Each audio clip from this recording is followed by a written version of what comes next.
ಸಿದ್ದೇನಹಳ್ಳಿಗೆ ಬಂದಿದ್ದೀನಿ. Monthly visit ಇತ್ತು. ಇದೂ ಒಂದು 2-3 ತಿಂಗಳಿಂದ ಸ್ವಲ್ಪ ಗಿಡ ಏನೋ ಗ್ರೋತ್ ಆಗಿರಲಿಲ್ಲ. ಇವಾಗ ನೋಡಿ ಏನು ಸೂಪರಾಗಿ ಆಗಿದೆ.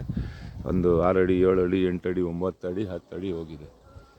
ತುಂಬ ಚೆನ್ನಾಗಿದೆ. ಕಾಯಿಗಳು ಈಗ ಇದರಲ್ಲಿ ಬರ್ತದೆ. ಹೂವು ಬಂದಿದೆ. ಹೂವು ಬಂದುಬಿಟ್ಟು ಒಂದು ಬಂದುಬಿಟ್ಟು ಹೆಣ್ಣು, ಒಂದು ಗಂಡು. ಹೆಣ್ಣು ಬಂದುಬಿಟ್ಟು ಕಾಯಿ ಬರ್ತದೆ, ಗಂಡು ಬಿದ್ದೋಗ್ತದೆ ಅದು ಆಟೋಮೆಟಿಕ್ಕಾಗಿ. ಚೆನ್ನಾಗಿ ಬಂದಿದೆ. ಇಲ್ಲಿ ಯಾರ ನಾನು ನಿಯರ್ ಬೈ ನೋಡೋಂಗಿದ್ರೆ ನೋಡಿ, ಬಂದಿದೆ ಕಾಯಿ ಇದೆ. ಅಂದರೆ ಇನ್ನೂ ಅದು ಕಾಯಿ ಆಗಿಲ್ಲ. ಇವ್ರೇನು ಮಾಡಿದ್ರು ಗೊತ್ತಿಲ್ಲದೆ ಕಟ್ ಮಾಡಾಕಿದ್ದಾರೆ ಕೆಳಗೆ. ಕಟ್ ಮಾಡಬಾರ್ದು, ಗಿಡನ ಯಾವತ್ತೂ ಅಷ್ಟೇ ಬಿಡಬೇಕು. ಹಂಗೆ ಕಟ್ ಮಾಡೋದು ಎಲ್ಲ 2 ವರ್ಷ 3 ತಿಂಗಳಲ್ಲೇ ಇರ್ತದೆ. ಅದು ಗೊತ್ತಿಲ್ಲ ಅವ್ರಿಗೆ, ಈ ರೀತಿ ಮಾಡಿದ್ದಾರೆ. ಚೆನ್ನಾಗಿದೆ, ಗ್ರೋತ್ ಚೆನ್ನಾಗಿ ಆಗ್ತಾಯಿದೆ, ಹೆಲ್ತಿಯಾಗಿದೆ. ನೋಡಿ ಹಿಂಗಿರಬೇಕು ಪ್ಲ್ಯಾಂಟ್ಸ್ ಎಲ್ಲ. ಇದು ಕಡ್ಡಿ ಹಾಕ್ಬೇಕು ಇವರು. ಆಮೇಲೆ ಸ್ವಲ್ಪ ಕ್ಯಾಲ್ಶಿಯಂ ಸಫಿಷಿಯೆಂಟ್ ಇದೆ, ಕ್ಯಾಲ್ಶಿಯಮ್ದು. ಅದೇ ರೈತರೇ, ಇದು fleurs agro solution private limited.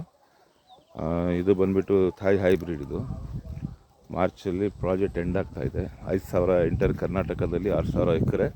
ಅದರಲ್ಲಿ ನಿಮಗೆ 5,000 ಕಂಪ್ಲೀಟ್ ಆಗಿದೆ. ಬರೀ 1,000 ಇದೆ. ಅದಕ್ಕೋಸ್ಕರ ಯಾರನ್ನ ಇಲ್ಲಿ ಲೋಕಲಲ್ಲಿದ್ದರೆ ನಮ್ಗೆ 1 ಎಕರೆಗೆ ಹಾಕ್ಕೊಳ್ಳಿ. ಈ ಟೈಮಲ್ಲಿ ಒಳ್ಳೆಯದು. ನಿಮಗೆ ಇನ್ನೂ ಹೆಚ್ಚು ಮಾಹಿತಿ ಬೇಕಾದರೆ ನನ್ನ ಹೆಸರು Sadat Naveed, field team manager. ನನ್ನ ಫೋನ್ ನಂಬರ್ ಬಂದುಬಿಟ್ಟು 9448130986. ಧನ್ಯವಾದ.